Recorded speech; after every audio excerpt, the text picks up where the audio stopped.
Oh, here we go. Here we go. Here we go. Here we go.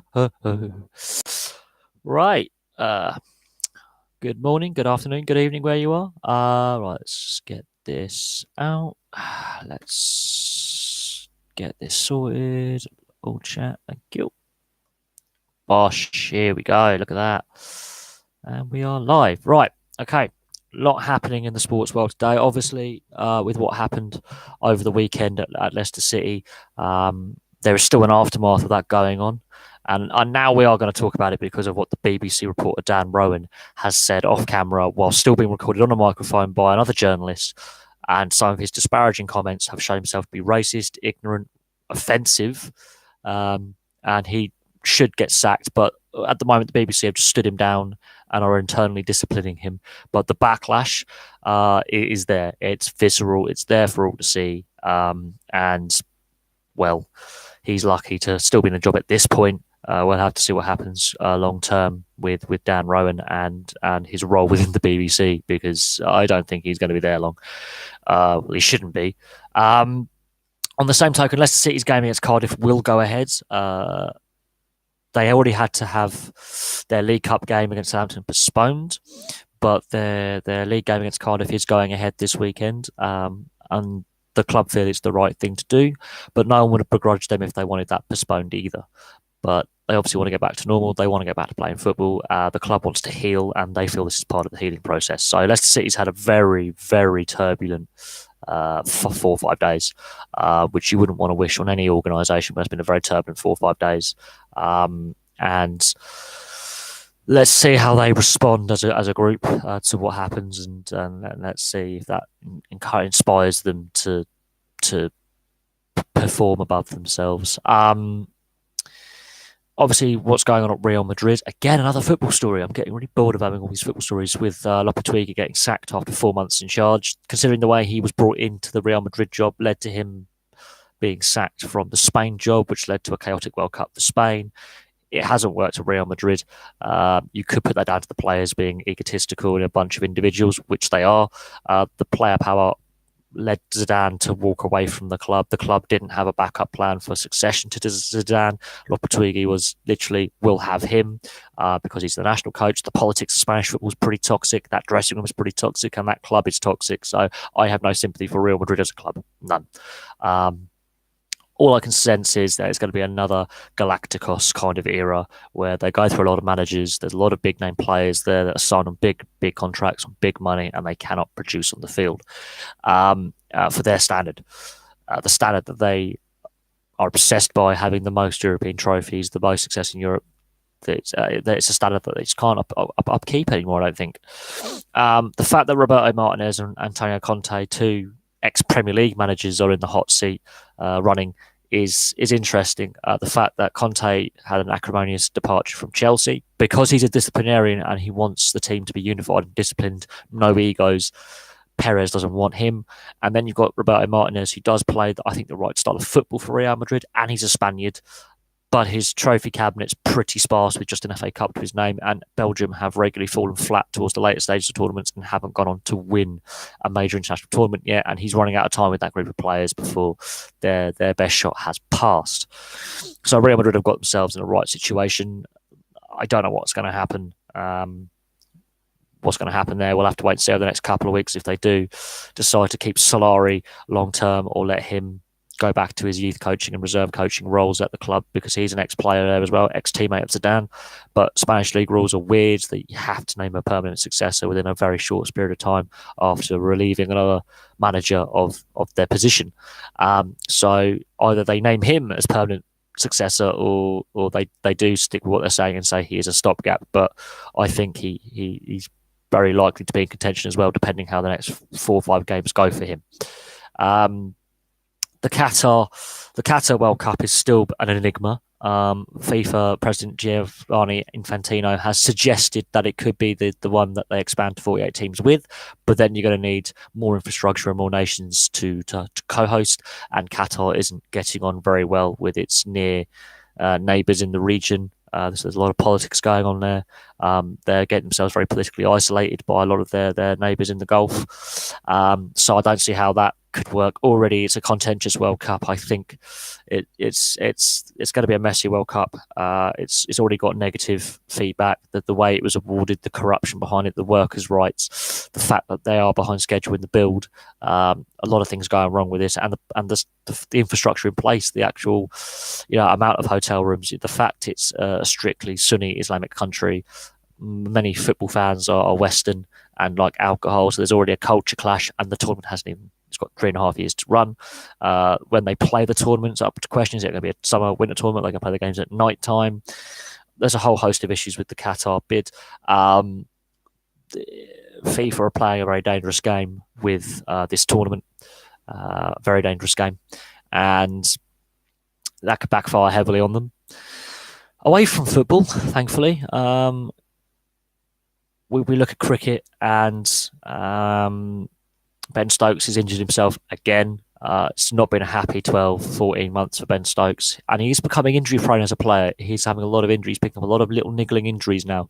And if he becomes injury prone as a player, as I said in the video that I did, that could prove very, very difficult for England, long term, because he is an integral part of their lineup. The Curran brothers, Wokes, some of these other all-rounders that they have, batting or bowling all-rounders. Some of them have also had niggling injuries, and others are still developing, and I don't think are quite ready for the full annual 12-month, of the year test grind. I mean, the Curran brothers have shown really good growth in both the short and longer formats of the game, but they haven't played a full international cycle yet. They're still developing their skills as players.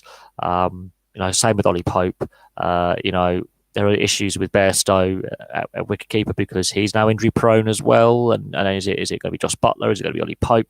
So there's a lot of selection headaches for the England setup, and the England setup has been regularly criticised for some of its selection policy, especially the whole Ben Stokes selection when he found not guilty, and the 48-hour period between going to sentencing to being found not guilty, going from provisionally left out the squad, provisionally into then suddenly playing big minutes, didn't sit well with some.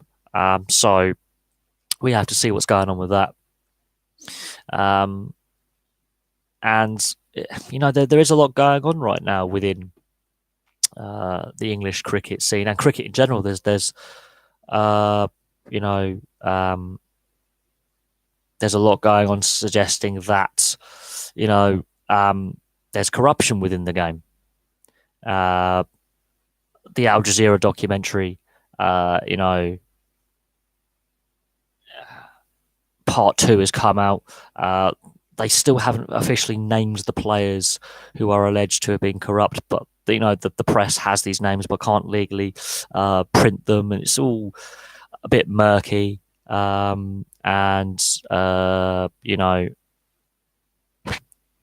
is that going on. And these Al Jazeera, documentaries, part 1 and part 2, have been very contentious and very divisive within the sport. So cricket itself has this issue with, corruption within the game, and is it tackling it effectively? Considering, the reaction they had towards the ball tampering with the Australians and the severe penalties that were given to the Australian players involved, and the Australian review into that has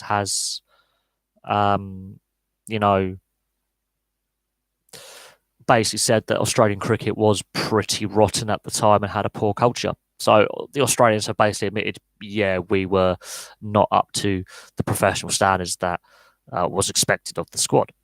So that's an interesting one, that the fact that, the Australian review has basically admitted that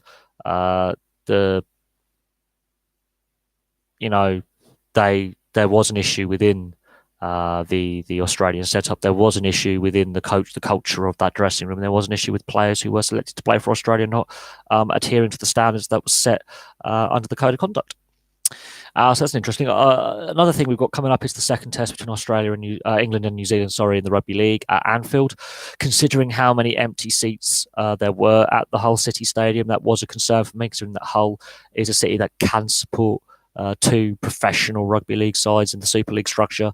that was a concern that there was so many empty seats in a rugby league mad city. Well, it's a sports mad city as a whole. They've got a professional football team, professional ice hockey team, two professional rugby league teams. They could not fill that stadium, which worries me for the rest of the Test series. I know St Helens is not that far from Liverpool in the grand scheme of things. It's just down the road outside of Merseyside, but is Anfield the right stadium and the right choice for a rugby league international? Could Old Trafford have been a better choice, possibly, because it does regularly sell out the Super League Grand Final? Just hinting at possibilities here. They are playing the third Test at Headingley, but the concern that was that the atmosphere was exceptionally flat. The empty seats was a concern, and this is a great opportunity with all three games being shown free to air in the UK, and also all three games being shown free to air in New Zealand for rugby league as a sport, both the Super League and the NRL, and the sport as a whole to really grow itself and get more fans, because rugby league is seen as the poorer cousin to rugby union. Even though it was the first professional code out of the two, it's seen as the poorer cousin. There's less money in the sport, less investment in the sport, less people playing and watching the sport. This was a great opportunity, and this still is a great opportunity for rugby league to really, get a foothold in the sports market in not just the UK but around the world, and really sell itself. And yeah, the first Test wasn't great quality, I'll admit that. It was a great battle, but it wasn't the best quality. There was a lot of chopping and changing by both sides in the lineup. There's been a big overhaul of players and coaching staff and a variety of things for both teams. Lots of injuries of players, but the lack of atmosphere was a concern, and the lack of fans was a concern. The amount of empty seats,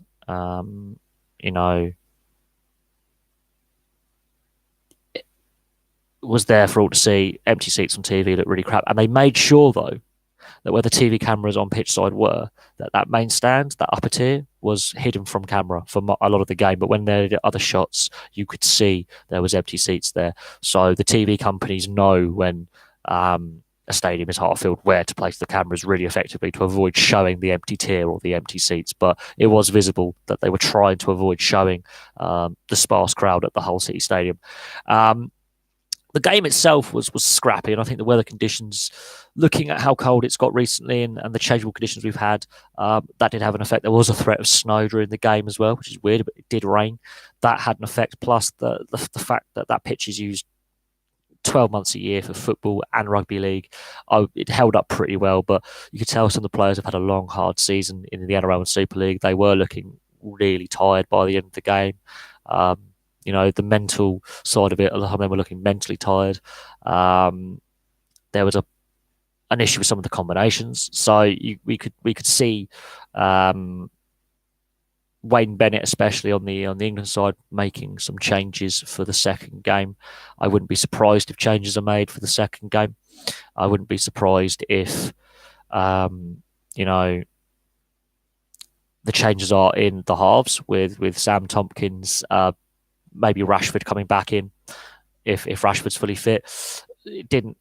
Tompkins got his try, but it didn't balance the side very well because Tompkins is a fullback, and even then, there are better fullbacks in the game right now in England and in the NRL who could represent England than Sam Tompkins. So that's probably where a change could be made.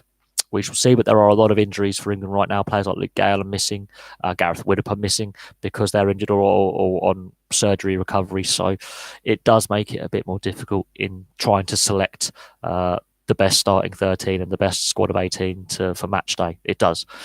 But we'll have to see how many fans turn up at Anfield. We'll have to see what the atmosphere is like at Anfield. Could they have played that Test match in the St Helens Stadium or at the JJB or the DW Stadium in Wigan? Probably. Is Anfield possibly the wrong location to play that Test match? Who knows? We will find out on Sunday this weekend when the Test takes place. And it'll be crucial to see how both sides, kick on from last weekend. The New Zealanders, the Kiwis, will want to avenge that 2-point deficit. They want to possibly be a little bit more controlled in possession. They look the more threatening side in possession anyway. I think they need to just brush up on some of their skills. On the flip side, England, they need to look at again their sloppiness in their play and their ball retention and their discipline, because that wasn't good enough, and that could be those fine margins of that one extra penalty there or that one extra knock on, or poor play the ball, overplaying it. That could be the difference between winning or losing the test match, or winning or losing or drawing the series. Because if New Zealand win the second test, the series is still open for to be won. And I think, considering how the World Cup went for England and how they were not firing fluently and they were stuttering in games a year ago. Yes, they got to the final, but they lost twice to Australia and they were clearly outplayed both times against Australia. They still need to fine tune this side. How long Wayne Bennett decides to remain as England coach is up for debate, because he's now left the Brisbane Broncos, and he's is he going to go full time into the England role? Is he going to go to the Manly Sea Eagles as is being reported, or the West Tigers as being reported in the NRL? That's going to be interesting with how long Wayne Bennett remains as the national coach for England. And there is criticism that, why don't we have an English coach in charge? Is it because the coaching quality in English rugby league isn't as good as the coaching quality in Australian rugby league?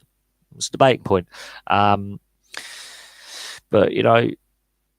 it is what it is. The weather is going to get progressively worse this week, so I wouldn't be surprised if this weekend the weather conditions are very, very testing at Anfield, especially ball in hand. So it'll be interesting to see how both sides adapt to the conditions at the weekend.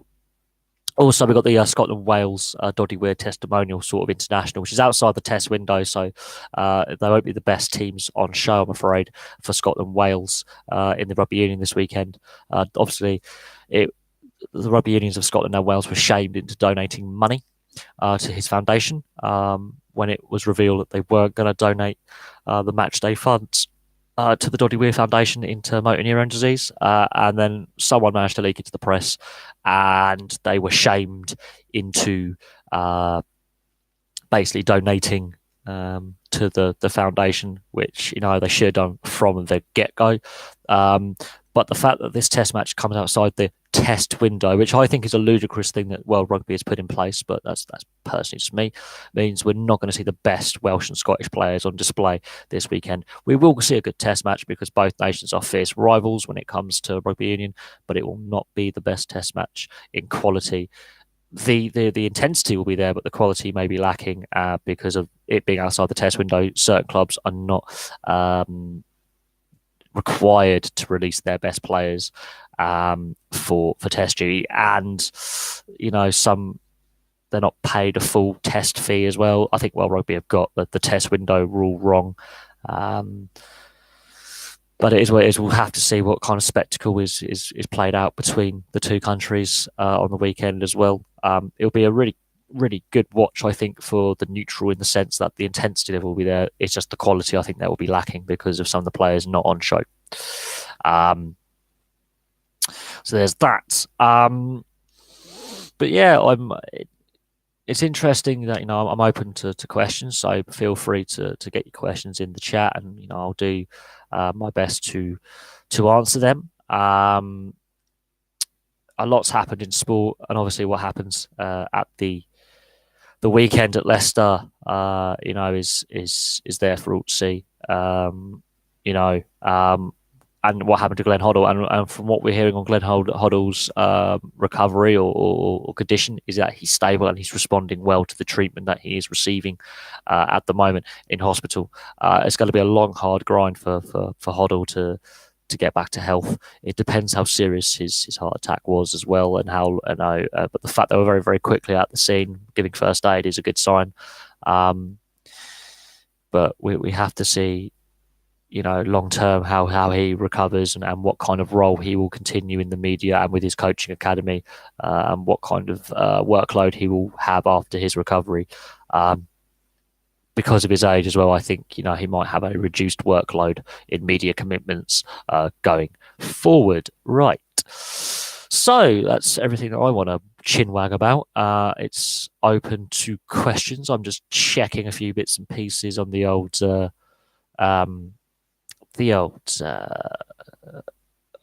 what's going on with the YouTube? Come on, work.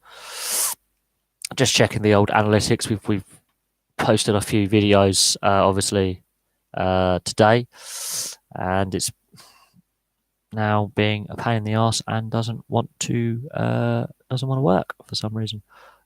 we're going to make you work, little shit. So yeah, it's been an interesting day for sports news, and you know the uh, and what's going on in the sports world right now. I think the big story of the day at the moment is the BBC reporter. I think those kind of comments aren't going to go away. I think people are rightly angered by the fact that because the BBC is funded by the taxpayer in a way, and the license fee by the British viewership, that yeah, there is some kind of responsibility on the BBC to actually have a high standard of reporting. Um, you know, uh, it's a difficult one, to balance out uh, the various things, but the BBC as a state funded broadcaster in a way do have a responsibility to make sure that the reporting is decent. That's dominating a lot of the headlines, and the Twitter has gone mad for it. And I've already had one crappy comment about the video that I did. It's apparently faux outrage. No, I mean I've lost friends in accidents similar to that where they've died suddenly in a vehicle accident, and yeah, they have been comments of a vile nature put online, and I was disgusted by it. So it's not faux outrage; it's actually from personal experience. So what happened, and it's the fact it's a reporter, so it's not just like some Twitter troll or some fan who may not have liked Leicester City or the owner. That is from a reporter who's got to be objective. He's got to be unbiased, especially as it's the BBC, but the BBC does have a sort of bias. And the fact that he thought he wasn't being recorded, even though there was a live broadcast going out by Sky Sports News, the camera right next to him, with the Sky Sports reporter reporting live with his microphone that was turned up enough to pick up his comments literally 4 feet away. Really, really not really great form by Dan Rowan. But Dan Rowan is not a very popular reporter with a lot of sports fans anyway. He regularly gets criticised. Now that we know some of his more views are out in the open, I don't know how the BBC, with the amount of public backlash, can keep him on their books. If they do, then the BBC is going to face a massive backlash from viewers and the public because of the license fee. It's simple as that. It's as simple as that. Oh God, why is this not working? Oh God.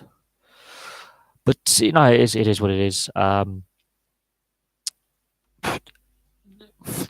I think football did have a very dark day on Saturday, very, very dark day. And I think the BT Sport crew, however much I criticise BT Sport for their poor quality production values, they did pretty well at both incidents, to keep their professionalism and give the first day to Glenn Hoddle, and the way they dealt with the incident at the Leicester City Stadium by immediately going, we'll cut the broadcast, something's happened.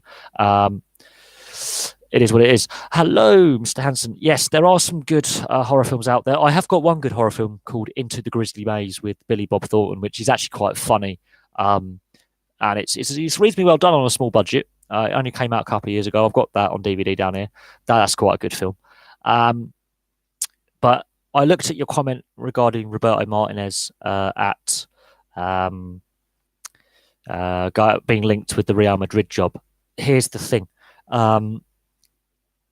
He won the FA Cup with Wigan playing an attacking style of free-flowing football. The issue with Martinez is his teams cannot defend. It's a criticism of his tactics. Defensively, it's a sieve.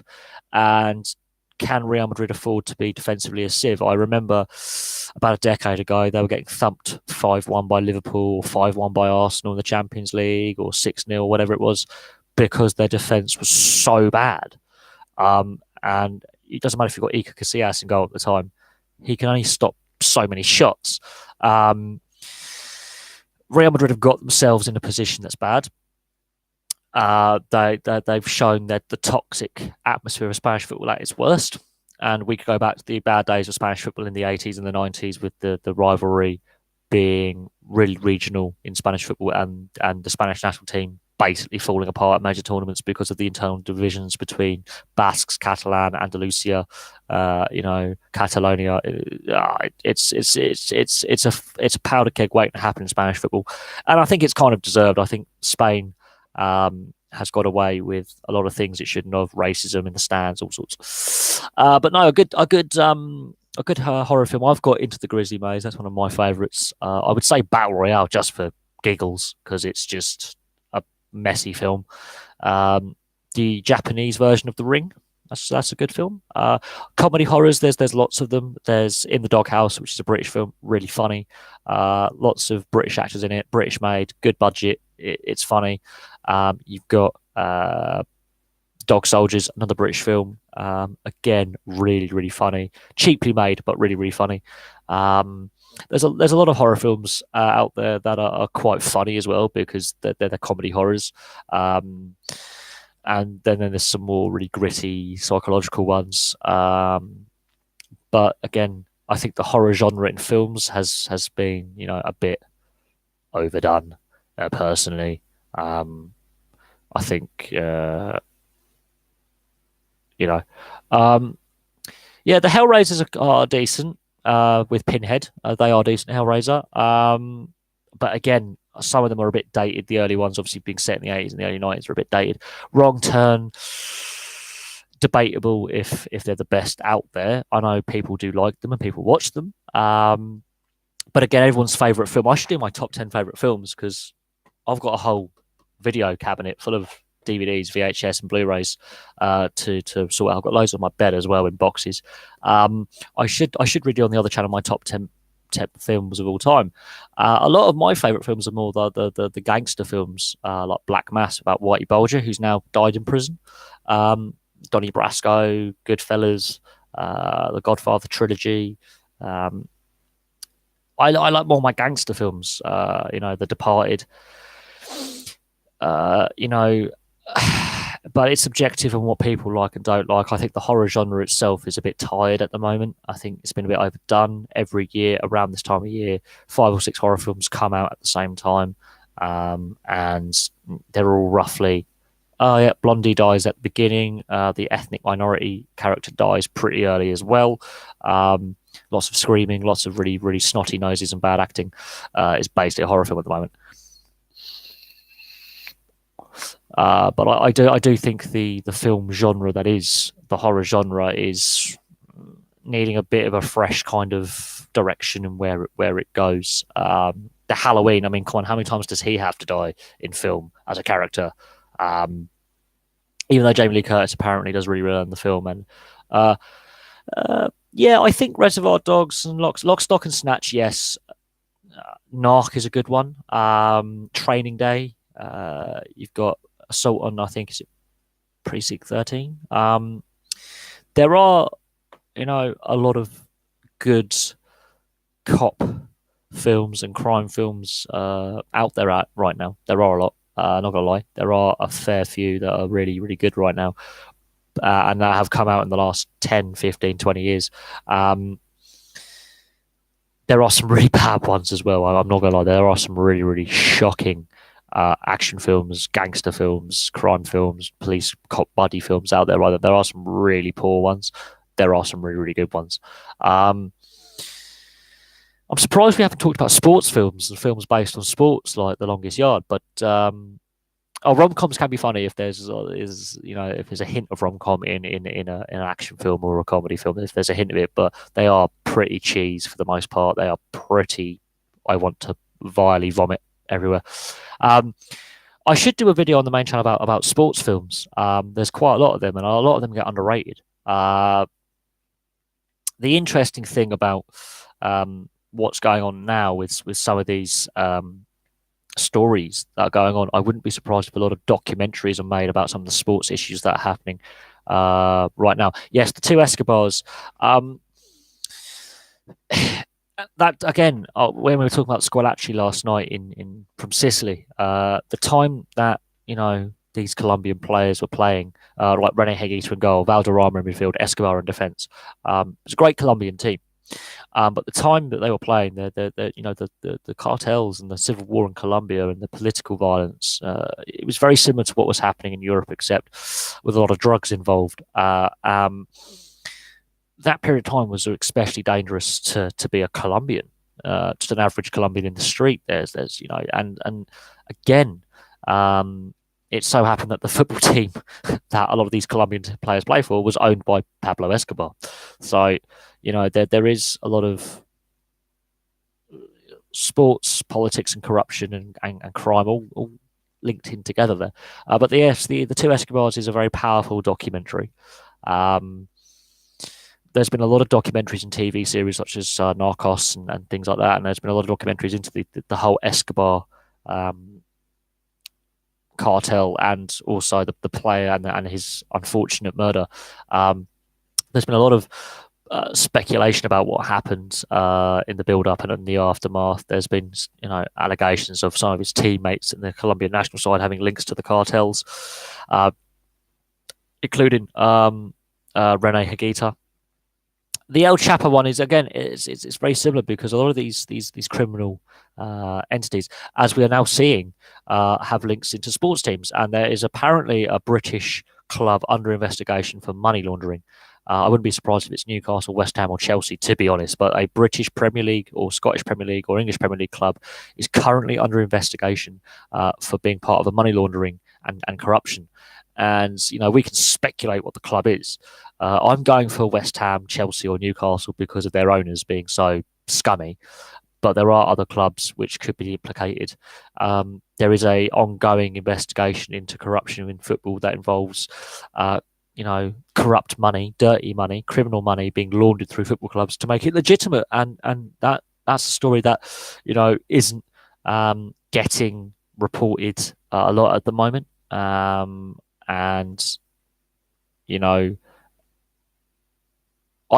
think Chelsea would have been probed a lot sooner. I think it's more Newcastle with Mike Ashley because they already are on investigation for a tax dodge on the Jemba Far transfer, or West Ham because it has been made public that Sullivan and Gold were basically trying to avoid tax by laundering company money through the club last season. It could be a variety of clubs. It could be dating back to when Milan Mandaric was in charge of Portsmouth and that £70 million went missing. Anything that involved it could be Tottenham. It honestly could be Tottenham because where they got these billions of pounds to build this stadium from, considering they haven't won a title for donkey's years. It could be any club. It really could. It could be Arsenal. With who owns Arsenal these days. There are question marks over the ownership of Arsenal. With Kroenke and Asimov, I think his name is. It could be Bournemouth for all we know. It could be any Premier League club. It could be Leeds because Leeds with Cellino, how he managed to have that club for so long is a bit of a mystery to me. It could be the Oysters of Blackpool.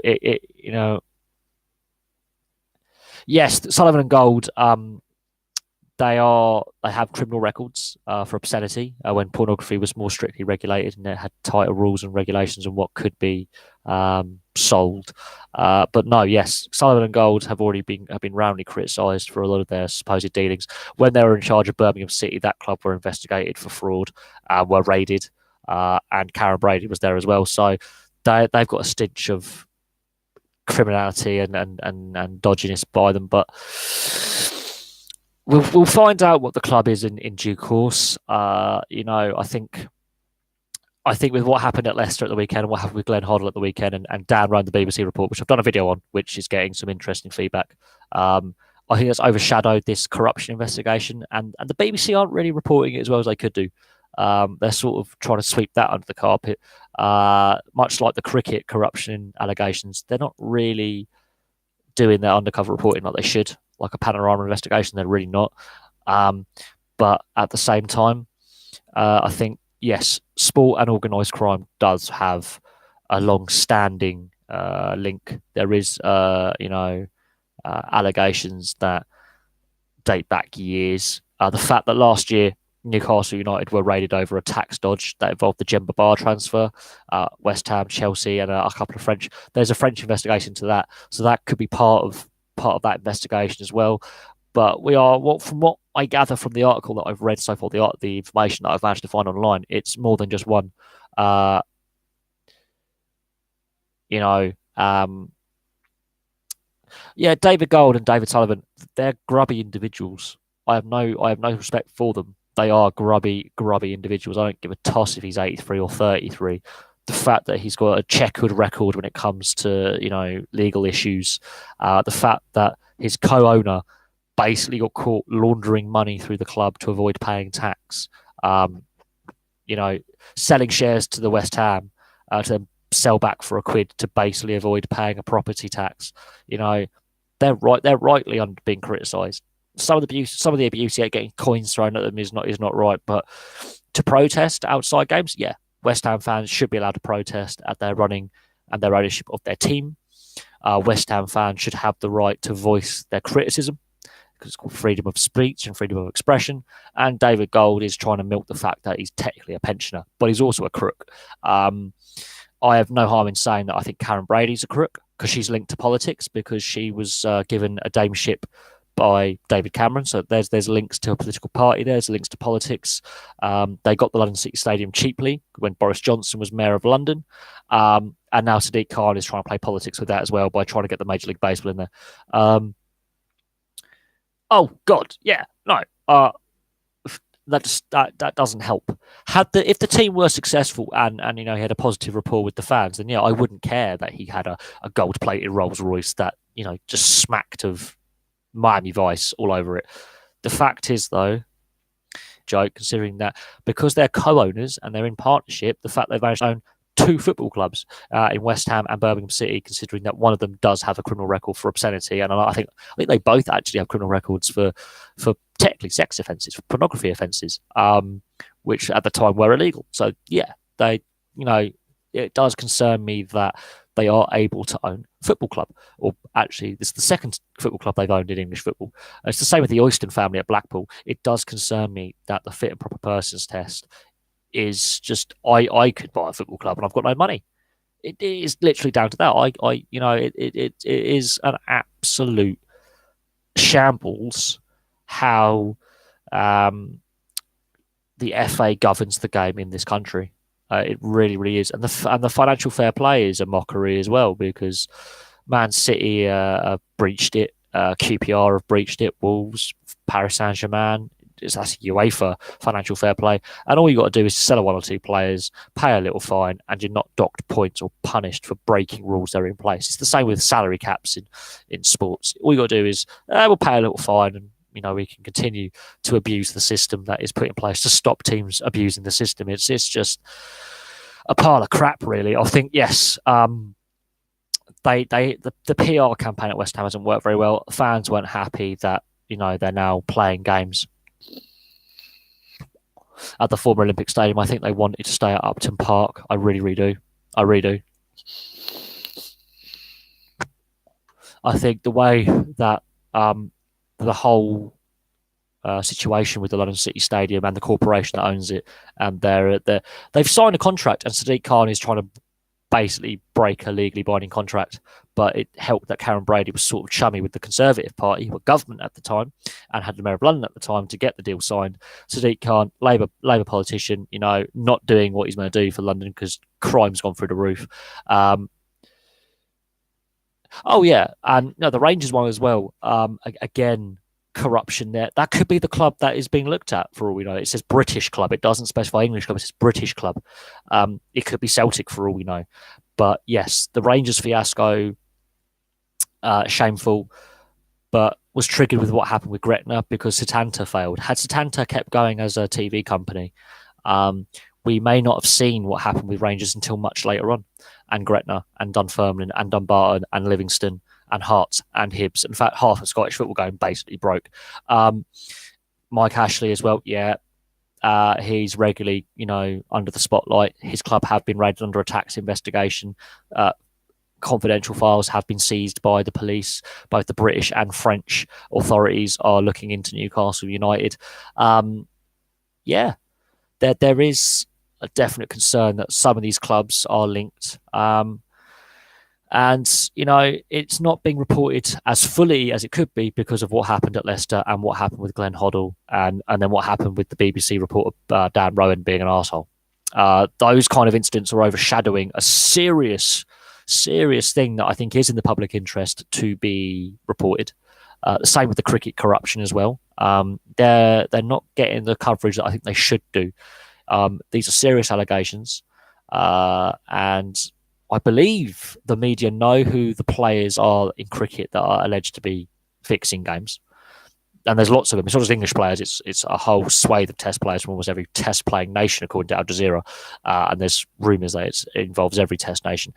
But also, they know the club or clubs that are under investigation. They just can't report it for legal reasons. It's in the public interest. It should be reported for legal reasons. If they can do an undercover investigation into what's going on, it will be nice. Because I think the FA are losing a grip on the game, and the same the Scottish FA, the governing bodies of football are failing fans around the world. There is corruption is rife. It depends what type of corruption it is as well. I believe it's to do with money laundering and criminal elements buying shares in clubs to launder money, which could be Man United because they were on the stock exchange at one point. Some clubs have been listed on the London Stock Exchange, on the FTSE 100 or the FTSE 250. So you can buy shares with dirty money. Those shares make a profit for you. You then sell those shares legally. You've laundered your money and you made a profit after tax. So it could be any club that was also listed on the stock exchange at any point in time. It could be any club. It could even be a low league club. It could be a club in League Two for all we know. It doesn't matter. It just shows that the FA, UEFA, the Scottish FA, FIFA, they've completely, when it comes to the anti-corruption units they have, failed in governing the game. The fit and proper persons test has failed. Because look at the names we've named. Look at the clubs we've named so far: Rangers, Chelsea, Newcastle, West Ham. All these clubs have been in the spotlight because of their owners and because of issues off the field. And Mike Ashley's definitely under the spotlight. I don't think he's more criminal. He's just an arsehole who his criminality is more to do with the working practices of his companies rather than him trying to avoid paying tax. But I think West Ham and Chelsea and Rangers definitely have to be looked at for dodgy dealings there, because there is criminal activity that has gone on. But it's not a thing that's going away now, is it? And again, the FA would like us not to talk about it, and so would the Premier League, and so would the Football League. They would like us not to talk about alleged corruption within the game. They would rather it would go away. They really would rather it would go away and we didn't talk about it. But we're now talking about it, so that's not worked for them. But yes, there are issues within the game. Governance is failing.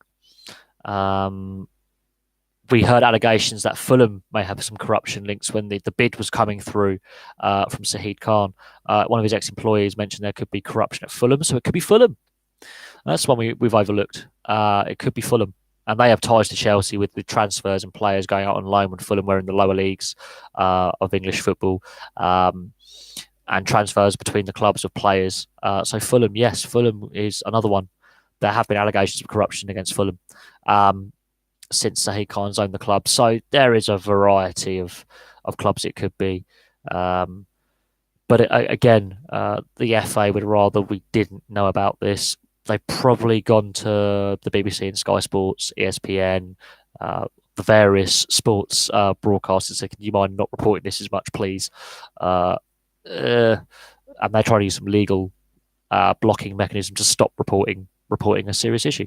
And I hope some undercover reporter does keep going on. Yes, the PlayStation Classic. I've still got my original PlayStation, so I don't need to buy a PlayStation Classic because I still have the original console and it still works. And it costs nearly £100, so I don't see the point of spending nearly £100 for a console that I already have in original form that still works. I can understand those who want to buy it because they no longer have an original PlayStation because it got so old that it broke or they sold it. But for me, I already have the original console, and I was one of the first people in this country to have the original console with analog control because it first came out without analog sticks. So I was one of the first people in this country to get one with analog. So I'm very proud that I still have my original controllers, memory cards, and some of my original games as well. I understand why Sony have done it. Other games console manufacturers are going down this route with backdated games and re-releasing and remastering stuff. But it shows to me that Sony are worried about the rise of Xbox and how they are losing ground in the sales of Xbox Ones compared to PS4s. I can see that it's also concerning that Sony are like, yeah, we're going to go back to what made us money and what made us big. There are some good games on the original PlayStation that I still play, because I still have my original PlayStation. Some of the games publishers, though, have gone out of business, so that's why they are limited in the amount of games they can release, be it sports games or like you say, Demolition Derby, Resident Evil, Splinter Cell. Some of the games publishers have either been bought out or gone out of business. So they are actually limited in the rights that are held by whoever holds the rights to these games to continue to reproduce them and remaster them, which is interesting. So that's why you have a more limited amount of games on the classic console they've released than the original console. Good way to get out of talking about corruption in football. See, this is what the FA wants you to stop talking about corruption in football. You've gone on to another subject.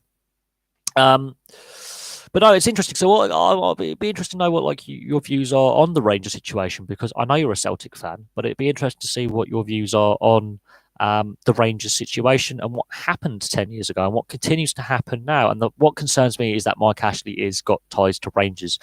If you are a football fan of any denomination or a sports fan in general, be concerned what Mike Ashley is planning, because he clearly wants to sell Newcastle.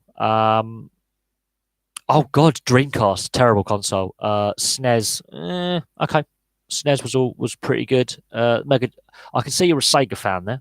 Dreamcast killed Sega, basically, as a console manufacturer. Dreamcast killed Sega because they put so much money into it and it failed to sell. That was the problem with the Dreamcast. They put a lot of money into the console and it failed to sell. That is basically it.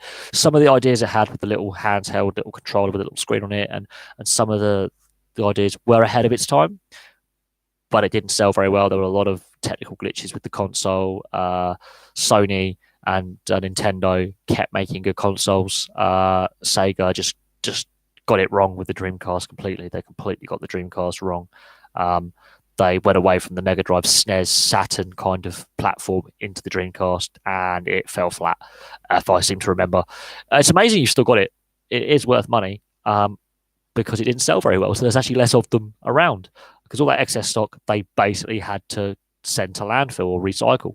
So Sega went into games publishing only, and they've done very well at publishing their games only, because they held a lot of rights to a lot of games anyway. They bought into other games. They're part of the Activision family now as well. If Activision are going onto PC, they publish the Rome Total War games. They have the rights to them. So they've done pretty well since then, but as a console manufacturer, they killed themselves with the Dreamcast. Much like the Atari, they killed themselves with not moving with the times. They went into games publishing only. They've done very well in games publishing only as well, though. Atari and Sega are doing very well with just publishing games now. But yeah, I think, I want to hear your views on what actually happened with Rangers, because you are a Scottish fan, and that is important. Because what happened at Rangers had a massive knock-on effect for the rest of Scottish football. But actually, it's what actually happened at Gretna that had the effect for Rangers. Because had Gretna managed to complete that season, Rangers would have won the title. Had Gretna been able to continue for the next season, or been able to restructure their debt, yeah, I know. I think Gerrard, they have to give him time. I think the fan base is delusional at Rangers. There's a minority of delusional fans. There is that sectarian element to the old firm. And Partick as well. People forget about Partick this on their sectarian element as well. Any football club in Scotland has a slight sectarian element. In Glasgow, especially the old firm, it's vile. So they have issues with racism in the stands, sectarianism in the stands, and behind the scenes, Rangers has a massive problem with clearly corruption, and they also have a problem with hooliganism in general. You just got to look at some of the issues before some of their European games this season, and that basically sums up the classlessness of a club. I think Rangers as a club as a whole is a pretty classless organisation. I do know some very decent Rangers fans, and they've had some brilliant players as well. But as an organisation as a whole, over its history, pretty classless. I could say the same for Celtic, and I don't wish to, but because of the sectarianism of some of the fan base and some of the antics on the touchline between Rangers and Celtic managers before, again, there's a classlessness there, and that is something that yeah, puts me off. But no, we could. What happened with Rangers is if Gretna had completed that season, the issues at Rangers may not have been as bad. Also, if Setanta had kept going as a TV company for a little bit longer, Gretna may not have collapsed. They could have got a TV deal in place that would have kept Gretna going. Gretna were done because they were being forced to play their games at Motherwell when their own stadium was their home. So the SFA made sure that Gretna failed, and they deserve to be looked at for how they dealt with the situation. But again, you know, Scottish football, you could say, what was the domino effect? The domino effect was Setanta signing that massive TV deal with Setanta for TV rights for Scottish games. That was the first mistake. It was too small a company. It overreached itself. People just weren't want to watch Dunfermline versus Hamilton. Who wants to watch that? Honestly, they didn't market the product very well. South of the border, they didn't get enough coverage of sports south of the border in England, which is where a lot of the money is in the UK. So they were very limited in their appeal to sports fans. They mentioned they have money issues. They go bust, Gretna goes bust, Rangers go bust, and then a host of other Scottish football clubs ended up with the domino effect. But what happened at Rangers was more criminal, and what happened with the SFA dealing with Gretna was exceptionally criminal as well. I do feel sorry for Casahina and Warburton, and I will eventually feel sorry for Gerrard. But yes, he has had a more positive effect on how they are playing, though. So as long as they're playing better and they're more competitive, I feel that they're in a good place. And their European campaign is putting smiles on faces of Rangers fans. But yes, it's not a quick fix at Rangers. It's a long-term fix they need. And with what's happening off the field, there are rumours that they might be, again, money issues, with the club. But hey, look at Frank Lampard at Derby County. It seems to be a trend now in football, even European football. Look at Zidane at Real Madrid going with players who've only recently retired, not a lot of coaching experience, put them in as coach. There seems to be an ongoing trend with that kind of trend in football at the moment. So I don't know if they keep chopping and changing. That doesn't breed success. It doesn't. Unless you are Real Madrid or a Chelsea, it doesn't breed trophy success. Constantly changing your manager, and Rangers don't have that kind of. It's difficult to say. They don't have the luxury of doing that because of the money issues, because of the alleged corruption issues at Rangers, and then the issues behind the scenes. They don't have the luxury to keep chopping and changing managers. If they have to sack Gerrard, how much is his compensation package going to be? That's another issue. He's had a decent start. I think they need to stick with him. But I think he's learning his craft as a manager. This is a risk that they took, and I don't think Gerrard's going to be the Messiah that they think he is. And I think Rangers is a club which is going to possibly spend years in the wilderness if they continue with their off-field issues, and their deluded fan base think they're going to win every year. Rangers fans as a whole need to get a grip and realise where the club is at. And where the club is at is they've got problems off the field which are harming the club going forward. It doesn't matter who's in charge of the club, because they proved with Graham Murty, Caxahina and Warburton that the ownership weren't willing to back the manager on a long-term project of slowly growing the team, getting the team better and working with a limited budget. They weren't willing to support. They were willing to chop, change, and go down the route of every badly managed club in history, which is to basically chop and change the manager, blame the manager, when actually it's the owners themselves that are to blame for a lot of the issues. I don't know what happens with Rangers long term. There are still outstanding debts that Rangers have to pay to creditors that date back a decade or more. It's a toxic situation at Ibrox. And for those fans who are generally loyal,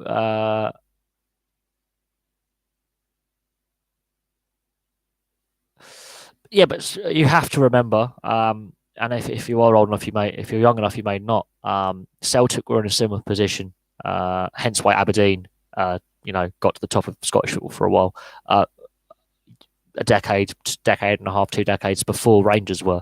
Celtic were in the same position. This happens a lot in Scottish football with unstable finances, and it's not just the two big clubs, it's every team in Scotland has gone broke at least once. There is no financial stability as a whole in Scottish football, which is another issue that the SFA is refusing to tackle. And I think the English FA are also, not taking seriously enough that in half the professional football clubs in this country are broke. And if you put Scottish football and English football together, 3/4 of the clubs in football in this country have no money. They're operating at a very small profit margin or a massive loss. And the governing bodies are not taking this issue seriously, that there isn't the money sloshing around in football. The amount of money in the Premier League is not getting down to the lower levels. The TV rights are skewed in favour of a few big clubs. The smaller clubs are suffering because they're not getting the revenues. They're not been able to get the fans. Some clubs have rapidly declined over the years as well. There's a lot going on where the governing bodies of the sport are failing the sport. But no, the difference between Celtic and Rangers is Celtic was just they ran out of cash. Rangers there was criminality involved. There is the slight difference. Celtic just ran out of money. A guy comes in who's willing to pay the debts that Celtic had, which were actually in real terms big, but a lot less than they are now for Rangers. And he came in and realised, I need to save this team. Rangers, massive debts. They were cooking the books. There was fraud going on. There was more. The Rangers situation is different, but Celtic were having money problems at some point, and Fergus McCann did come in and save the team. Rangers is a different kettle of fish. Yes, money problems, but for different reasons and for nasty reasons as well, not good reasons. Just we ran out of money. We had an ideal, but we just didn't have enough money to fulfill that ideal. It was, we've been naughty. We've been pocketing the cash ourselves. The club is broke. There is, embezzlement going on, cooking of the accounting books, bad debts, etc., etc. That's the difference in the situation. We could discuss the issues surrounding what happened at Rangers for another decade. They're still going to be there. I think long-term Rangers, I don't think are going to be stable. I think they could really risk the club collapsing entirely. Using Gerrard as the manager, having him appointed is a big risk. But he's done reasonably well. I think from a neutral perspective on a first managerial job, the club with that kind of history, he's done reasonably well. Same with Frank Lampard at Derby County. Some of these young managers are doing exceptionally well and I think deserve to be given time to learn their craft. Otherwise, there's going to be an issue further down the line when it comes to trying to get experienced managers at clubs. If you don't get the young managers in, there's a limited talent pool of managers available. Hence why Neil Warnock still has a job at Cardiff City. He is not a good manager anymore. He's past his prime at managerial level. He's old. He's over 70. He needs to retire. That's the problem. If you don't get enough young managers in, managers like David Moyes and Neil Warnock keep getting jobs. There's your answer. And there is a problem with getting ex-players to remain in the game as coaches, managers, and club representatives. A lot of them go into the media work, or a lot of them just step away from football entirely and go into other industries or other businesses. So there is a big issue with keeping ex-pros in the game after they retire from playing. The fact that Gerrard and Lampard are trailblazers in English football, at least, for being young managers recently retired, getting straight into management is good. And they have some coaching experience at, especially Gerrard at the Liverpool Academy. So Gerrard isn't completely out of his depth, and Lampard has got Jody Morris, his former teammate, as an assistant, who's been in the coaching role for a long time. So they've both gone down, I think, pretty good routes.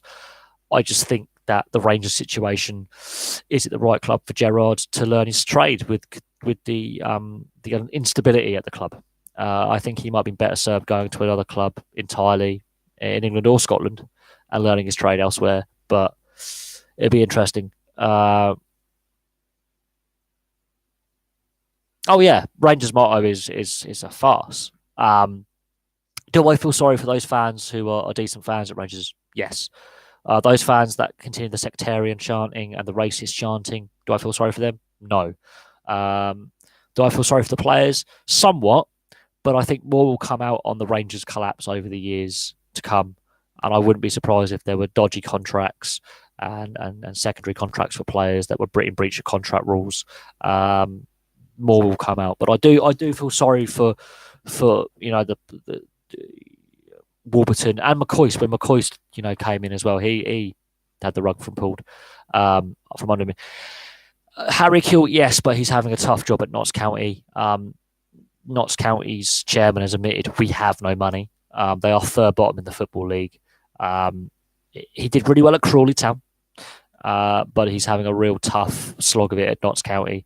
But yes, again, another professional, not long retired, getting into coaching. But he's been coaching now, managing for a couple of years now, so he's got a bit more experience over Lampard and Gerrard. He's got 3 or 4 seasons behind him. But yes, it is good to see some of these ex pros giving back and staying in the sport. That's something that hasn't happened for a long time, which is why there's an issue in there being enough English managers in the English Premier League, and there's an issue in keeping ex-players involved in the game after they retire, which also has a knock-on effect for minority coaching groups such as blacks and Asians wanting to get involved in the game. Officials as well. There's a dearth of officials, so to get ex-players to keep them still involved in the game is important. And these young managers, I think, are a positive in doing that. And the sport needs to do more. And we could discuss what more the sport could do, but they do. Yeah, but clearly he had a lot of injuries while playing there, which did hamper his career at both Liverpool and Leeds. He had a lot of injuries in his career, so for him to come out and say that doesn't surprise me. He had a lot of injuries that I think reduced the amount of games that he could have played more games had he had less injuries and had scored more goals and been more effective as a player for club and country. But yeah, I think he likes coaching more because he's not injured. He doesn't miss games anymore.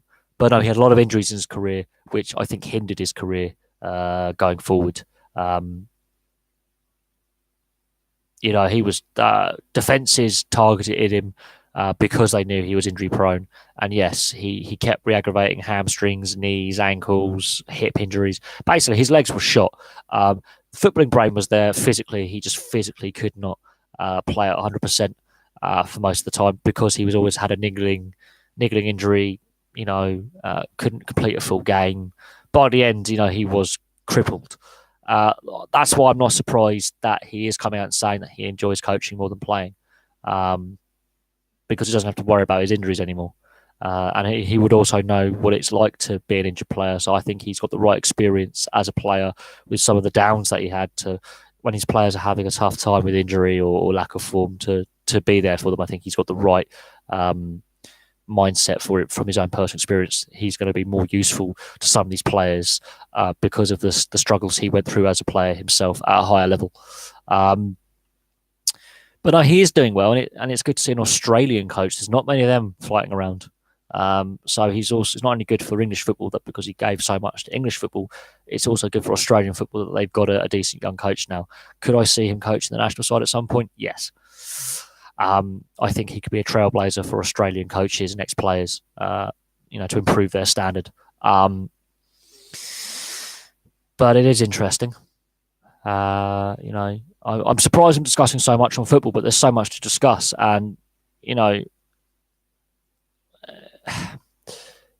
keeping ex-players involved in any sport in any capacity is important. And we're seeing in some sports they have more of an issue than others, where they finish their playing days and don't carry on in coaching or mentoring or being club representatives, and they walk away from the sport and do another job completely or end up destitute. A lot of ex-players are ending up struggling financially, struggling with addiction, and they're not supported by the sport that they used to participate in. We've seen it in a variety of sports. And football is a prime example of a sport that does regularly fail its ex-professionals. Australia doesn't have a great coaching history with football coaches. The A-League in Australia isn't the highest standard. Let's be honest on that; it's not the highest standard, and they've relied on a lot of foreign coaches for the international side over the years, mostly Dutch coaches. So I think that's possibly hindering the development of Australian managers. Is the quality of the league that they have, which is slowly improving, but the quality of the league that is there. But Harry Kewell, I think, can be a positive for ex-Australian professionals to want to coach and manage. And if he, uh, can, take that next step and actually work his way up the league ladder and get a job at a bigger club than Notts County. No offence to Notts County, but they're not the club they were all those years ago. It can only bode well going forward. Kazuki Honda, yeah, he's a brilliant player, but he's getting on a bit now. He's been around for a long time. He's now in his 30s, I believe. He's been around for forever.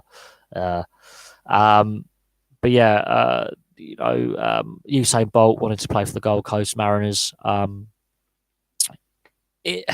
Australian football does need more investment, more coverage.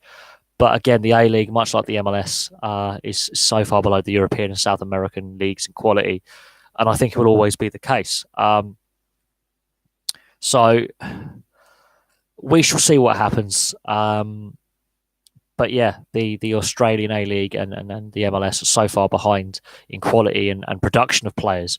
Yes, more kids are wanting to play the game in these countries, but the European leagues and the South American leagues are streets ahead in quality of player, skill level, fitness level, and just general all-round better players. And then the few good Australians or good Americans end up playing in Europe anyway. They don't develop at the Australian clubs because they're scouted very, very young. They're brought over to Europe. They play in Europe. And, they don't develop in the Australian system. So the lesser players are left behind in the Australian system. A lot of Australian players qualify for Australia by parentage. They may not even have been born in Australia, hence why there's a lot of former Yugoslav and Italians playing for Australia because they're not good enough to get into their own national sides. They qualify through their parents, through residency. That's another issue for Australian football as well.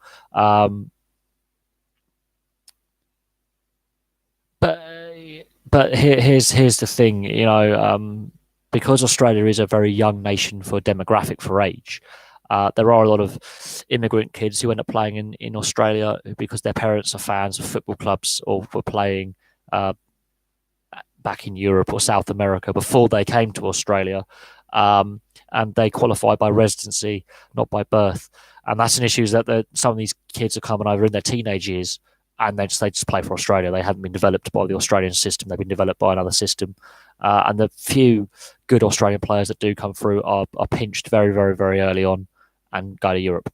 Rogic at Celtic, for example. Viduka and Kuhl are prime examples of back in the day. Mark Schwarzer, he's actually technically German. Yeah, the time zone difference does have an effect on the TV audience. That's a problem because Australia's in the middle of the pissing Pacific time zone. It's 12 hours ahead, I think. On the east coast of Australia, west coast is, I think, 9 hours ahead. So it's the time difference is a problem if you want to target the European audience and the North American audience. But yeah, then it doesn't get the coverage because it's just not, the quality isn't there. And who over here in Europe is really going to want to watch a whole season of A-League? I have to admit, some of the A-League goals that are scored are pretty good, and the quality is slowly improving. But again, it's far, far behind the European South American leagues because they've been established for 100 years, whereas it's been established for how long? The A-League. There's the difference. And also it's a franchise kind of system rather than a promotion relegation kind of system for the A-League as well. So again, that could be hindering, much like the MLS, the development of the game in Australia and the US as well for the MLS. And yet we're back to BT Sport showing the wrong, BT Sport. Oh God, BT Sport regularly comes up. I think BT Sport is basically the new Setanta, the new ITV Sport. When BT Sport does collapse, Scottish Sport has had it. And it will have a knock-on effect because the only reason why BT Sport still exists is because it's been propped up by the BT Group and EE. You take their financial support away, and BT Sport is done. The premise for BT Sport was meant to be free to air. That never materialised. BT customers are very unhappy with their bills. Keep going up and up and up and up, and BT's losing mainstream customers because of BT Sport. Happy Halloween! It is something that I haven't put a costume on because is what it is. But yeah, there has been a lot of discussion about BT Sport on these live streams. It regularly gets discussed, and a lot of time in negative terms. BT Sport. See, this is the thing. Sky Sports, BT Sport. You can get the BT Sports channels on Sky Sports. So again, undermines.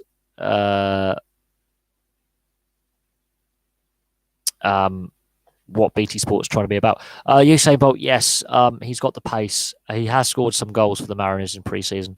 But again, because of the lack of money in the A-League, what kind of money is he going to want to earn? There could be financial assistance required to keep him. He wants to play. He wants to play there, but is the contract? Can the league afford to pay him? We'll see what happens, but they have offered him a contract, so they think he's good enough. He was offered a contract at another team in Malta. They said, look, we'll have him. We're a lower level, but we want to improve as a nation. And he turned it down, which I think is wrong. If he wants to be a pro football player, he's got to take any opportunity that is thrown his way to get game time. So he's now showing up the flaws in his character, which for many years he was seen as a shining light of athletics, and now he's showing up the flaws in his character as time goes on, which is not good. And yeah, because his skill set just isn't there. He's got the first touch of a goat. He has the first touch of a club. Oh yeah, no, he could. He's very, very pacey. So yeah, his pace is going to tear teams apart. It's just his skill set is poor. So what do you use him as? Do you use him as a centre forward that just finishes? I don't know. This is another debate that hasn't actually been happened. This is a debate that hasn't happened. The A-League, MLS. Now the MLS I've done a lot of videos on because of the La Liga wanting to take games to North America. Wayne Rooney and Ibrahimovic going to the MLS this season. This is the problem the MLS is having, is that a comparable league in quality level would rather be seen by European fans, would rather watch the A-League, because there are more Australian players in European football than American players right now. That says something about the development of players in each country. Plus, Australia is, I think, a sports-mad country. It's a fast-growing country. The A-League does get a lot of attention now in Australia. It's getting more and more attention domestically in Australia, which is always good. Yes, it is behind the rugby league, rugby union, even in the Super Rugby and Aussie rules, but it is getting more attention. It's making headlines, right or wrong reasons. Usain Bolt possibly is helping with the attention now being focused on the A-League a little bit. The A-League grand final with the VAR failure, yeah, it was a failure, but it again drew attention to the A-League. The MLS is trying to get over-the-hill players to play, whereas the A-League, there's just more Australian players playing in Europe than American players. And some clubs seem to have a good program of scouting that talent in Australia, bringing them over to Europe, developing them, like Rogic and Arzani at Celtic. They have obviously a link with the A-League. We saw it with Leeds back in the day with Kuhl and Viduka, who then ended up going to Liverpool and Middlesbrough respectively. So there are certain clubs in Europe that have had a history with Australian football, and there are clubs right now that have a very good link with the A-League with scouting some of the better talent. Hopefully, the more Australian talent that comes over to Europe will help, drive the A-League, because that will drive kids wanting to play and play in the Premier League and play in La Liga and play in the Bundesliga and play in Liga and play in Serie A and then play in some of the other European leagues. Because obviously there isn't the money in the A-League football that there is in the European leagues. hopefully that will encourage more kids to play the game. MLS, there is a development issue, and that's down to the federation. There's loads of kids wanting to play, but it's the pay to play system that's failing kids in America, because obviously America is the ultimate capitalist country. So the division between rich and poor is clearly evident. The richer kids' parents can afford to pay. The poorer kids, who may be more talented, cannot afford to play. And that's what's holding the MLS back partly. Football is a very cheap sport to play. All you need is a football, some boots, and some shin pads, and a kit, which you can get for cheap boots. All that for less than £50. But all these kids want the latest boots, which are worth 200-300 quid plus, which is obscene. And the sports brands and the sports companies know this, and they keep producing unaffordable, especially for those kids who are on a budget. And football originally is a working class game. It's a working class sport, and working class kids are now being priced out of this sport in certain countries, including the US. Super boots, a pair of Caterpillars will do, I think. They're pretty solid. But yeah, this is the issue that kids in the US are finding. If they're from a poorer background, they cannot afford to pay their subs to get in youth teams to play, even though the interest is there. And coaches are saying this system is wrong. That the younger kids are being younger kids from poorer backgrounds are being priced out, whereas the richer kids from wealthier backgrounds, who may be less talented, can afford to play. That's the issue. There's a good women's setup in America. It's the men's setup that is really failing and failing miserably, because the girls don't really play American football, and they're put down less physical sport roots in America. They do play a lot of football in America, and the women's game in America is very, very strong. It's the men's game that is failing. The women's game's been failed with the fact that their professional leagues keep going bust. So there is a debate with the federation, the MLS being separate from the federation and not governed necessarily by the federation. There's a lot going wrong with football in the US. Possibly one of the reasons why they got the World Cup in 2026 is to fixed with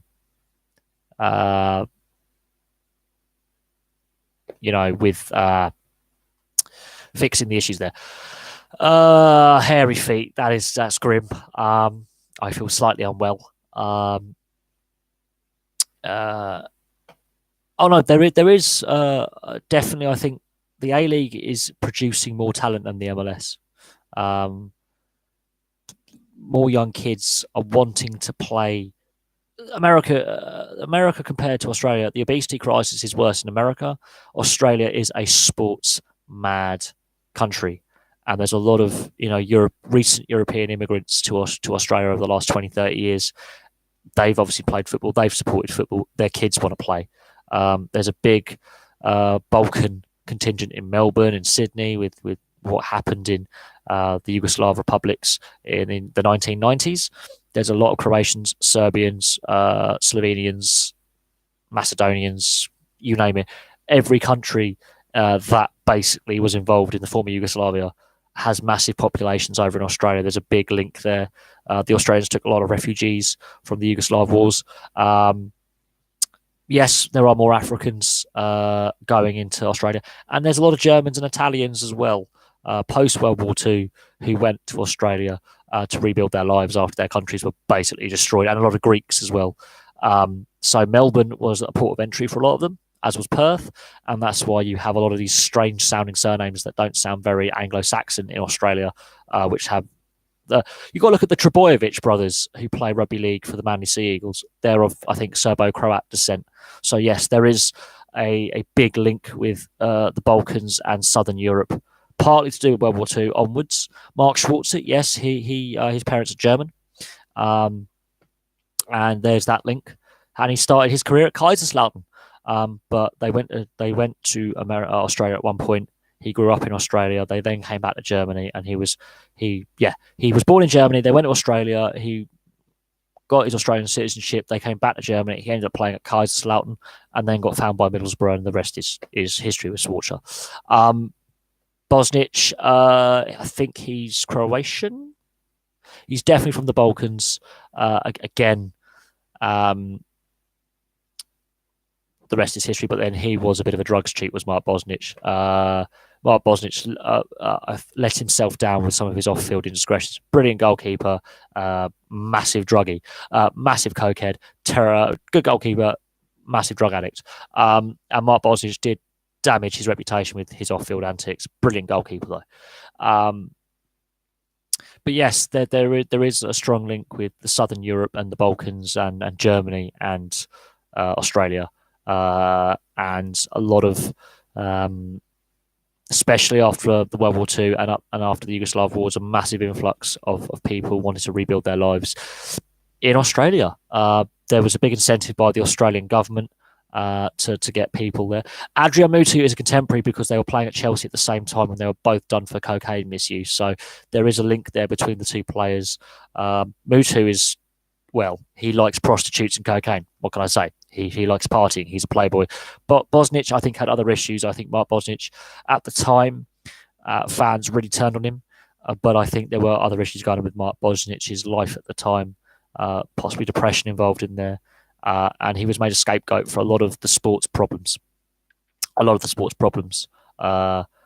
was made a scapegoat at the time. Adrian Mutu, he just never learned from his issues. He just has lots of money and is a playboy. But Bosnich is a different kettle of fish. I think there was a drug culture at Chelsea at the time.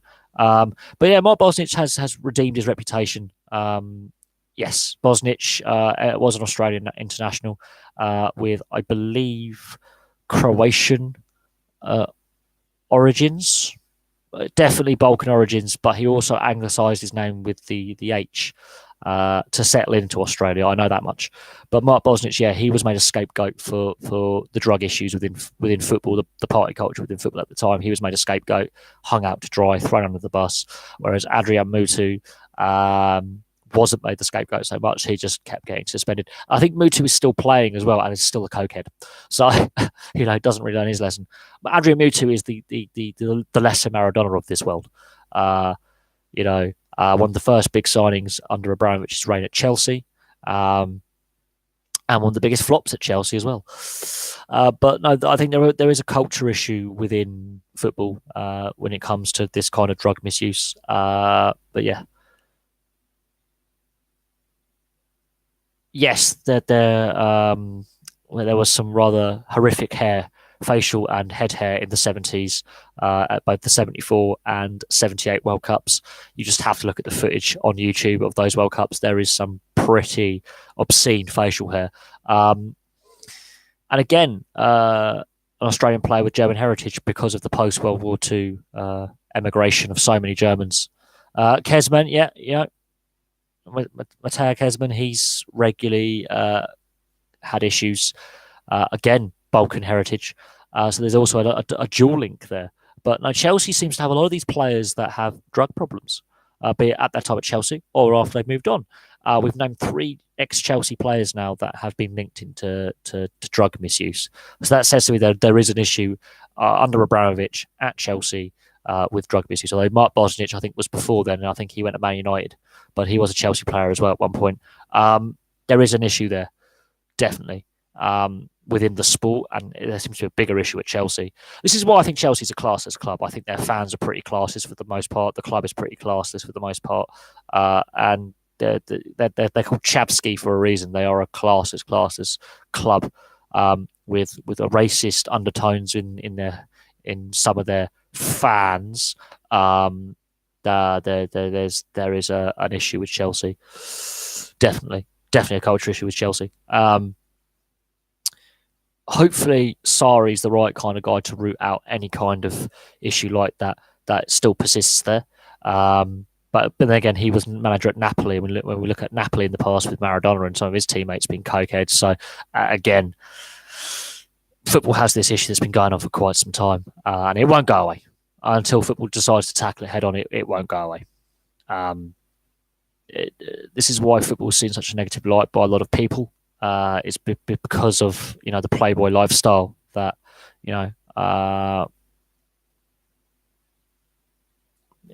oh yeah, going past Chelsea fans wearing a Liverpool shirt, you probably would want to wear a stab-proof vest.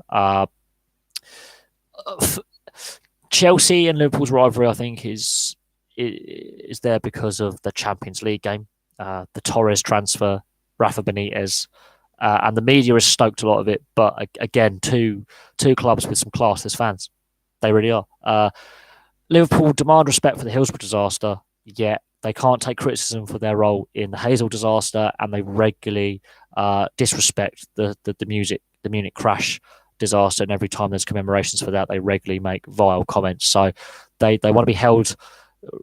They demand respect for Hillsborough, but they can't accept criticism for what they did at Hazel. And as a fan base, they are regularly disrespectful to Tottenham fans about the Holocaust because of the Jewish population of North London who follow Tottenham and Arsenal. They make Holocaust references, and they regularly, make disgusting chants towards the Munich disaster and their victims. And I wouldn't be surprised if they make chants towards Leicester City fans at some point this season, because it is Liverpool. Although I've got relatives from the Liverpool area as well. I've got heritage in Liverpool, but as a fan base, Liverpool, pretty classist club as well. They are a pretty classist club.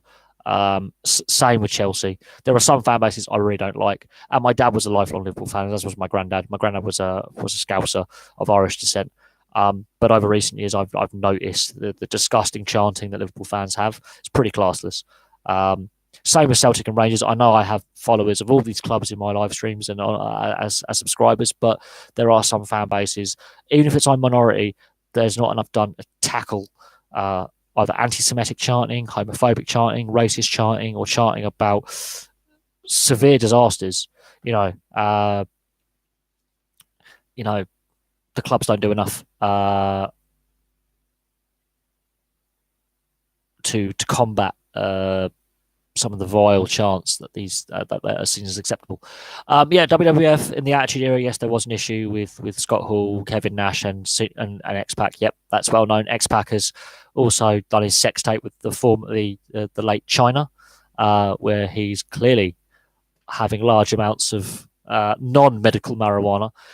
It wasn't just those three. There was a whole host of them. It was the steroids era. It was the druggy era.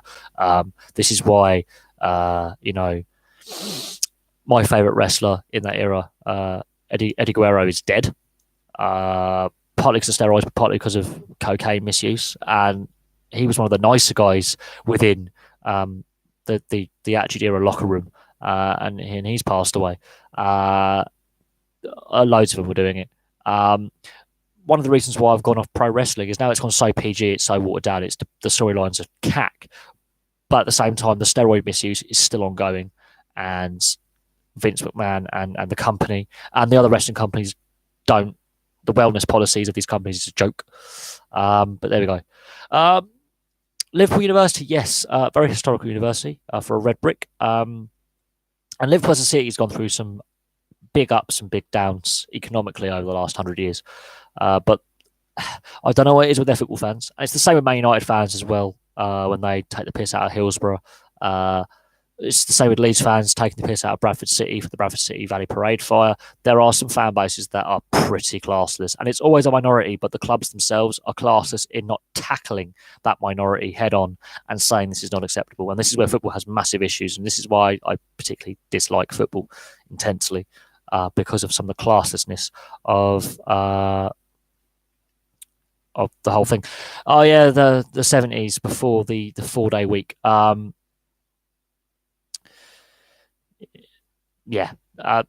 Socially, Liverpool has gone down the toilet since 1970. Massive drugs problem now in Liverpool, massive gang problem in Liverpool to do with drugs and organised crime.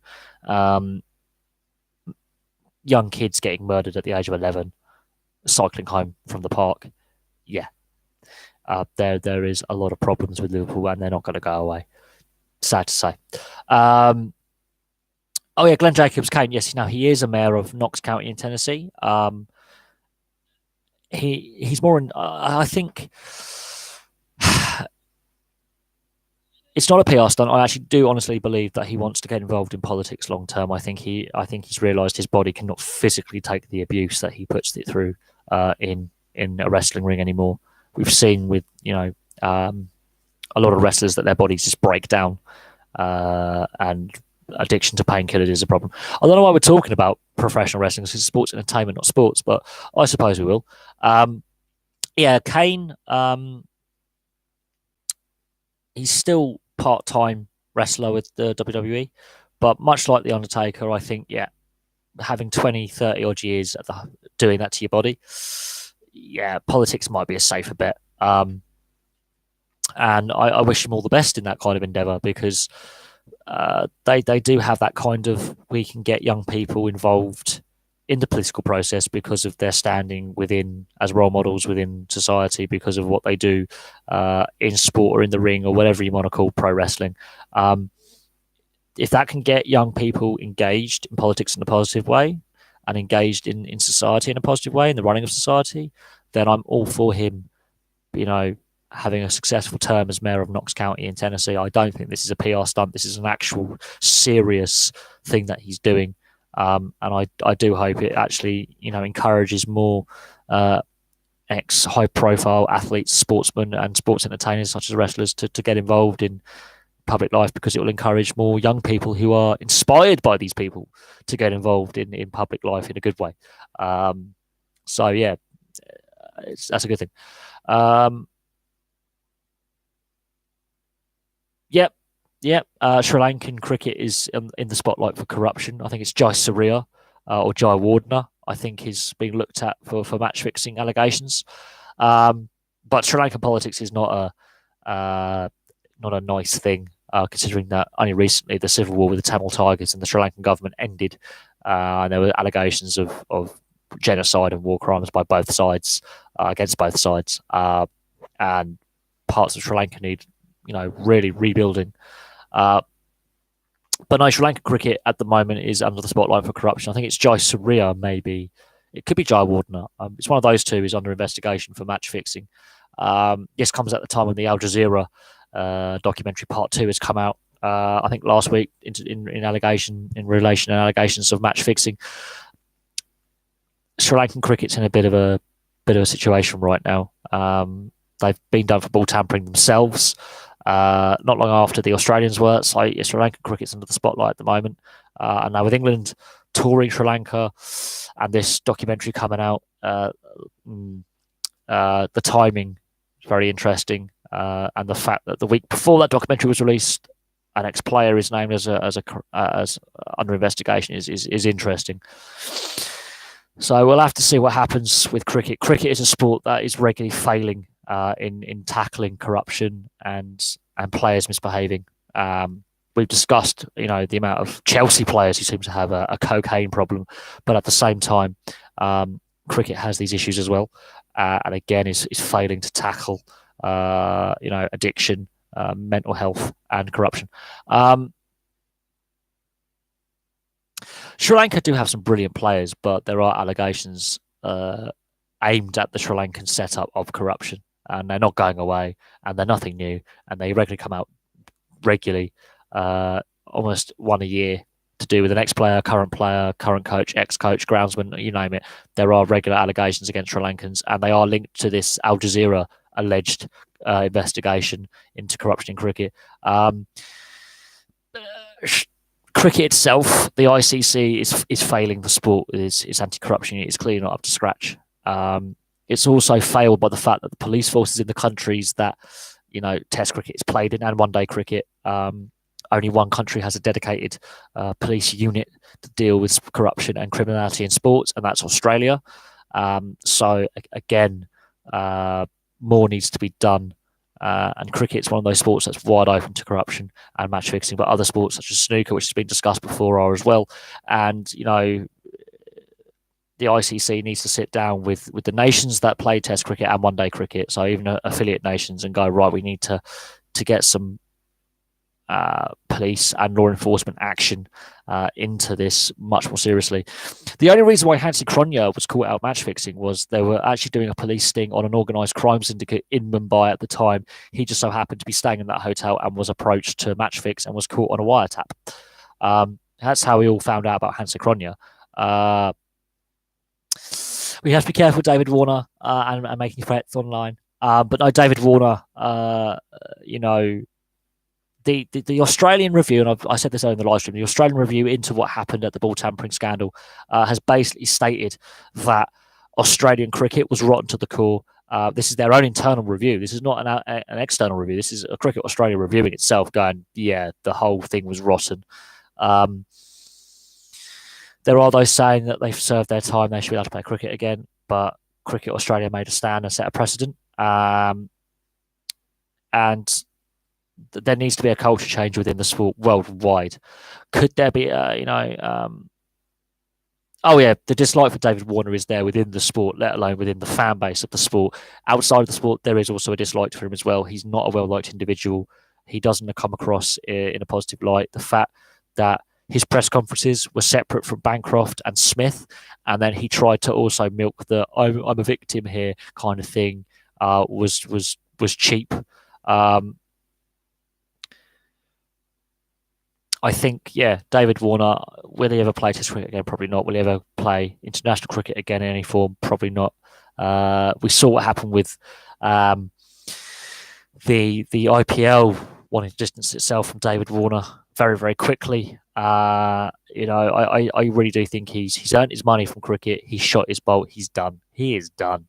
Bancroft and Smith, yeah, I can see them coming back. I can see Smith was just not strong enough to be captain, but his talent is there for all to see. I think Australia are missing Steve Smith, and Bancroft was a young, talented player who was their patsy, who was put in a position by David Warner in a leadership position, and hung out to dry by senior players and the coaching setup. So I hope David Warner never plays cricket ever again. I hope he's done. I think Australian sport, especially the NRL and rugby union, is far too accommodating for ex-players who have committed serious offences, be it on or off the field, and then welcoming them back. And the NRL especially. Cricket, again, when players are clearly at fault for whatever and suspended for whatever, again, welcome back with open arms into the sport. That kind of mindset needs to change. And I think David Warner is such a hot topic. The fact that the mood towards the cricketers has softened, but David Warner is still that kind of controversial topic. I don't think he's popular within the sport, and I don't think he's popular with a lot of people in Australian sporting society. I think he might have. He's the lightning rod that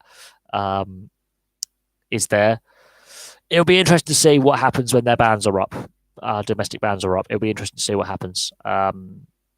But Bancroft's ban's up first, and then we'll have to see what happens with Smith, and then definitely Warner. But I think it's his personality. He's not very nice. He's not a very nice person. I don't think he's popular with opponents and teammates alike, both at domestic level, like IPL, and then first class level, and Test level. He's not well liked on or off the field. So we'll see what happens with him, and we'll see what kind of response he gets. When he returns to play, if he returns to play. I wouldn't be surprised if he does return to play, but what kind of role he would play?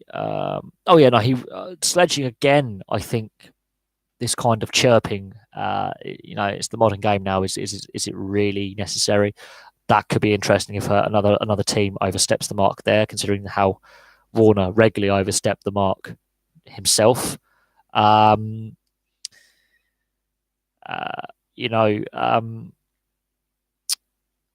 going to be an interesting one.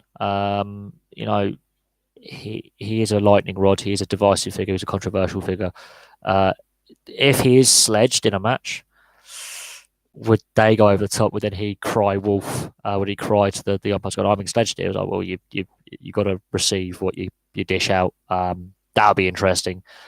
It'll be interesting to see what happens both at Sheffield Shield level, first class level in Australia, and if he does play, first class level in any other country that plays cricket. And also, will he ever play international cricket again? Probably not.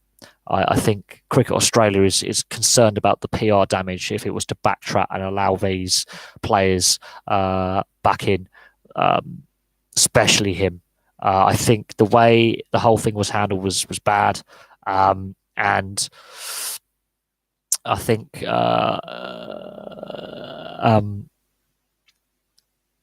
I think, Cricket Australia have to handle it very carefully if he is welcomed back into the Test fold or back into the one day or the T20 or Big Bash or whatever level of cricket he ends up playing. I think, it's going to be an interesting baptism of fire. And I think Cricket Australia mishandled the way the game was being run in Australia, mishandled the fact that the players were getting allowed to get away with not just being vile on and off the field to the opposition, but also poor discipline. There was clearly a drink and bullying culture there as well. I think, the Australians over the last decade, Michael Clarke, I think, was the last decent captain they had when he was undermined by Cricket Australia in the reporting structure. They complicated the structure of command from this is your level, you're the captain, here's your players below, here's your coach, here's Cricket Australia. They put all these different layers in. They undermined his authority. I feel sorry. Michael Clarke is one of the nice guys of Australian cricket. He was undermined by Cricket Australia. And Ponting, I think, was one of the nasty captains that I don't like. But Michael Clarke was clearly undermined by the cricketing authorities in Australia and by the structures that they put in place midway through his captaincy. And he, obviously injury did Michael Clarke in, but I think, he was undermined by Cricket Australia. Ricky Ponting had that kind of nastiness about him, but at the same time is more well respected in the game than the current crop. But Ponting is again hit and miss with some. But Clarke followed him, and the structures that changed with Cricket Australia. I think Cricket Australia definitely got things wrong, and the culture was pretty toxic in there. You can tell there was definitely a bullying culture. There was definitely a culture of negativity, of nastiness, of off-field nastiness as well. A drink culture that was negative, possibly a drug culture that was negative. And the centre of all this, David Warner. I think that Australia are better off without him even remotely close to the Test side, or the one-day side, or the T20 side. He should never be close to Australian cricket ever again. Brett Lee, one of my favourite all-time players. I did a video on my favourite cricketing 11 earlier in the year. He is one of my all-time favourites. Even though he's an Australian and he did his best to destroy England batting lineups throughout his career, he is one of my favourite players of all time. I like fast bowling. I like fast bowlers. One of my favourites. He had that on-field spite, but also he had the respect of players like Freddie Flintoff. So when at Trent Bridge in 2005, when Australia lost by a run, when Kasparovich went for a hook shot and put it up in the air, Brett Lee was broken. He had just gone, sod it, I'm going to go full attack mode as a batsman, as a lower order batsman. And Freddie Flintoff was the first player over to him. Didn't run over to celebrate with the England players. He went straight over to Brett Lee and had a chat with him. And after that game, they were actually seen in a bar together, having a pint together, even though Brett Lee had given everything in that match, and vice versa with Flintoff in that series. They were actually very, very good friends, and Brett Lee was very, very well respected off the field. On the field, he's like very much like Dale Steyn of South Africa, spicy bowler, bit of grit behind him, bit of intensity, but off the field, very well respected and well liked within the game. Lance Cairns, I've heard a lot about Lance Cairns, and yes, Jason Gillespie, another one of my favourite players of all time in my favourite cricketing 11. And again, another Australian who did spend the better part of a decade destroying England batting lineups, but now Jason Gillespie is involved in a coaching setup within English county. He's been involved in the English county cricket scene for the better part of 2 decades. Very well respected within the game. Another one of those fast bowlers who had that spice about him, but is very well respected within the English game and the Australian game, and by players of both Test sides. Again, this is what Australia have been lacking over the last 5-10 years, is that kind of respected player who on the field is an arse, is an animal, can be vicious, can be a bit sledgy, but off the field, well respected, would happily sit down with his opposition, have a meal with them and respect them and be approachable. You haven't had that with this Australian side for a while, and David Warner is part of that. Bob Willis had horrific haircuts, many horrific haircuts. But again, there was that off-field respect where the opposition players could mingle and have a drink. And if you read Phil Tufnell's books on the Ashes and cricket tours, the Australian side of late has not had that for the last 5-10 years. and that's because of David Warner and some of the players and some of the coaching setup that has clearly failed and has made that team so hated on and off the field. Other teams have been more approachable by fans and other players that can go up and go, "That was a good game today, mate. Good session today." Um, but this Australian side has not had that for a long time. Worst haircut, Kevin Peterson, 2005, with his stupid bloody mohawk fringe thing. A player I cannot stand. Another player not well liked within the game, Kevin Peterson. Kevin Peterson, David Warner, two players that are really hated within the game, and were never well liked. There's your answer. Kevin Peterson's haircut 2005 was shocking, but there have been some other bad ones over the years. But yes, they have Carlos Valderrama, a football player. Yeah, his big hair, that is well known. That was a pretty wild haircut. But then you could go look at the whole Romanian team in, I think, was it 94 or 98, who dyed their hair blonde as an exercise in team bonding. Yep, Colin Miller's blue rinse hair was pretty bad. You've had any Pogba haircuts, pretty shocking. Beckham's mohawk. There's a lot of pretty shocking. Odell Beckham Jr. in American football with his multicolored hair. There's been some pretty crazy haircuts in pro sports. Anything Dennis Rodman does to his hair is pretty wild. Dennis Rodman's known for his wild haircuts and his alleged bisexuality. There are some pretty wild haircuts in professional sports. A bad haircut, football 11, that'll be any team from the 80s with any mullet from the 80s. Chris Waddle with his mullet. And missing that penalty in Italia 90 because he cut his mullet off. Gaza with his bleach blonde hair in 96. That was pretty horrific as a haircut. Steve McManaman in his early days, or Ryan Giggs in his early days with his their curls.